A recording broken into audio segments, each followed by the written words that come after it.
ladies and gents, welcome to the second part, the night tour of the new MG ZS. In this video we're going to check out the tour of the exterior interior details at night. So without further ado, let's just jump into the night review. Well, here's the new MG ZS in diamond red color. You can see it, how beautiful it is at night.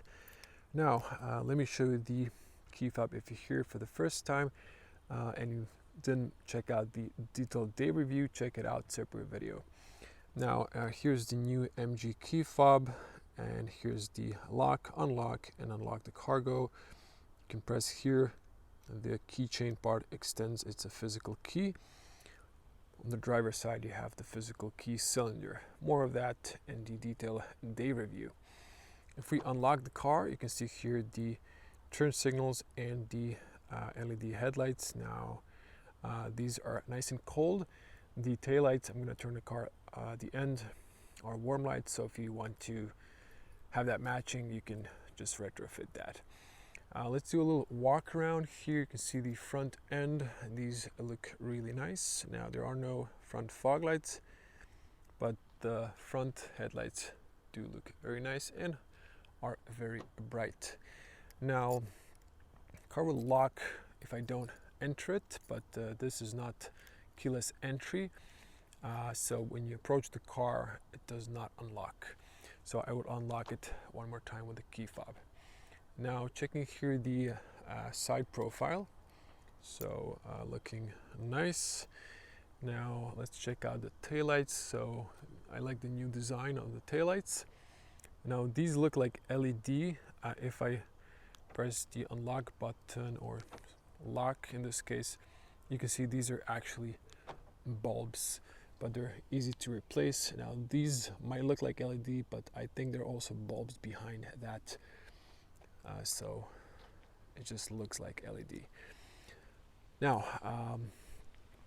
let's just show you here the back end and the other side, so you can see the beautiful red metallic color. So let's open the cargo space. Now it's just locked on me, but it's fine, didn't lock the boot. Here you can see the cargo space has only one light, and it's a cold light. So for some reason the interior lights are warm lights, but they've decided to put this one as a cold light. So it's a little bit confusing, but it is what it is. If you move this, you can see underneath, so it's fine. Now I will turn those on later. Now the car has locked itself, and you have to use the key, or you can press the little button right there. So for this you can lock or unlock only on the driver door handle. Now on the back here, there's no ambient lights, there's no footway lights, or there's no lights at the top at all. On the back seat there are lights on the front, so let's just move to the front. There's a warm light, and again no footway lights, so they've saved a little bit money right there. Now let's just close the doors,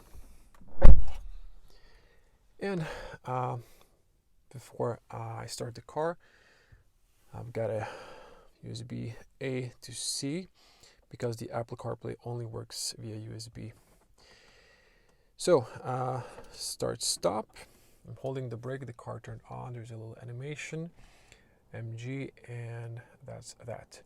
So I will switch to wide lens. So this is the night point of view. I will do separated night point of view driving review, where I'm going to summon all of my impressions on the road. Now zoom back in to show you the consumption. You have to press this little guy, and then to the side once again, and then here you can see my consumption test. So I will focus on this so you can see better. Actually the lowest was 3.7 for a brief moment, but as you can see here, I got the car under 4 liters. This is city driving, simulating open road. driving between 60 and 80 kilometers per hour at late night when there's a little traffic.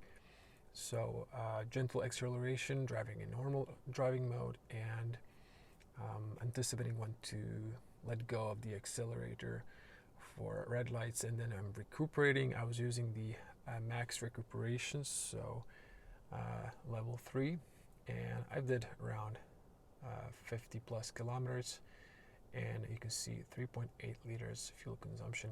Quite impressive. Okay, so let me back up a little bit here. You can see here white buttons, so nice physical buttons, white illumination. You can see these as well. Now when you lock the car, this one goes amber. When you lock it, it's off.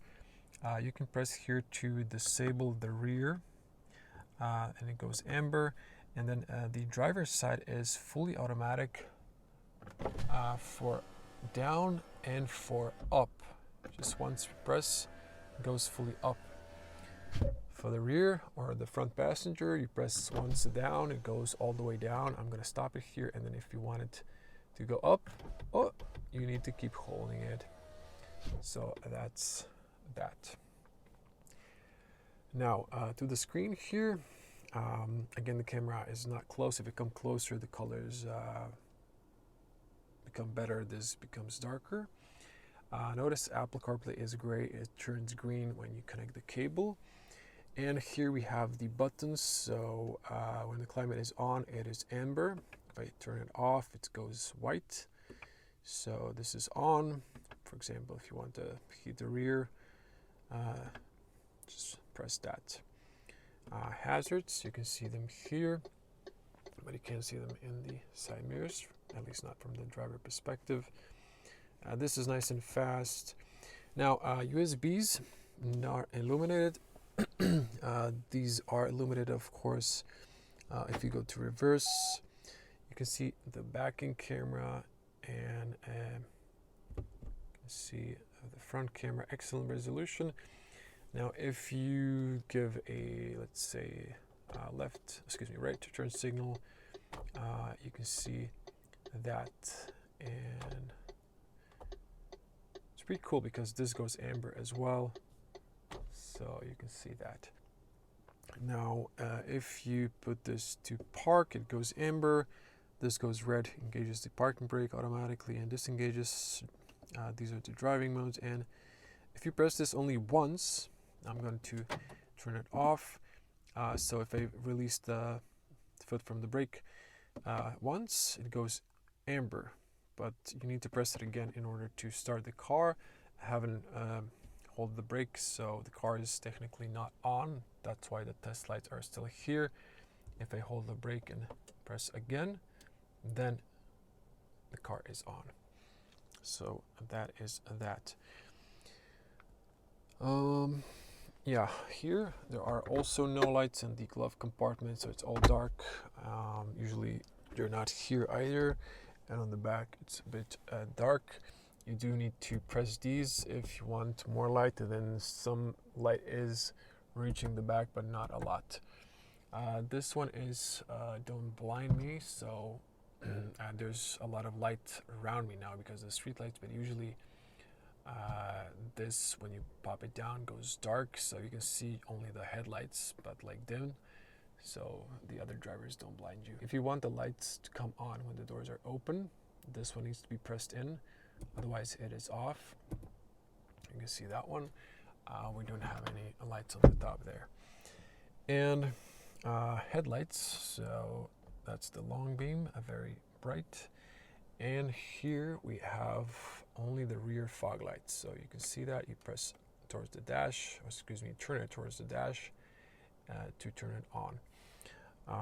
I will go out and show you how that looks. So the rear tail lights and the fog light when it's on. So we have that one fog light in the middle. It looks like a sports fog light, so that's really cool.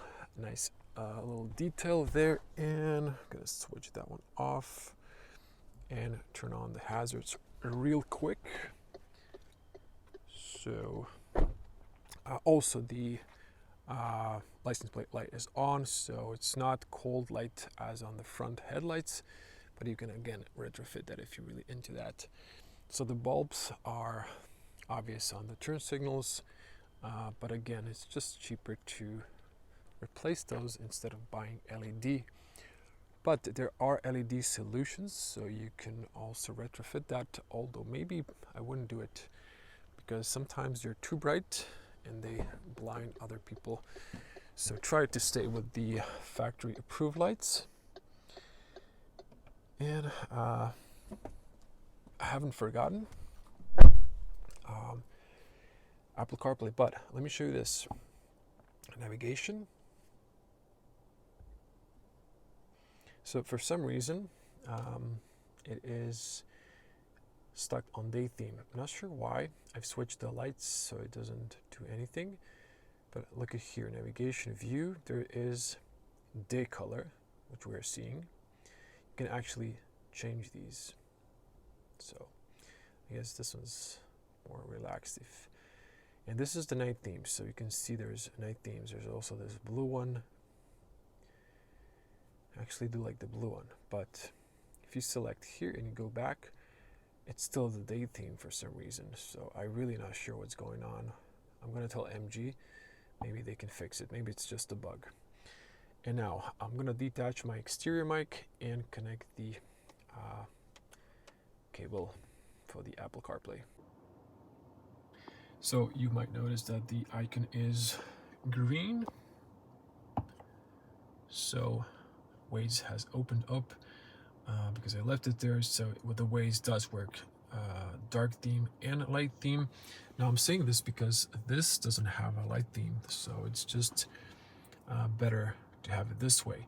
And you can press home to exit, or if you press here and you go here, you can see you can press it here as well.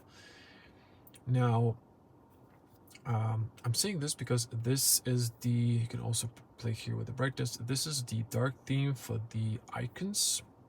You can have a light theme, but you can't have it on this one. So I do prefer the black theme during the day as well, because it's a black dash, so it just looks matching. So that's at least my personal taste. And I think that's that. I'm gonna wrap it up here.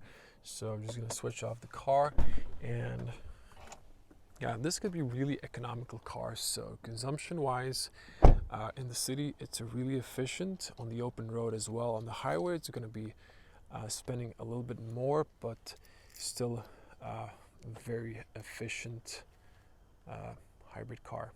Thank you for watching all the way to the end. If you like this video, you know what the algorithm likes. Like, share, comment below how do you like the new ZS and what would you like to see in the future generation. Now if you like the night tour, check out the detailed day review or the separated day point of view driving review with no comments, and the night point of view driving review where I'm going to summon all of my impressions behind the wheel. See you in the next one. Bye.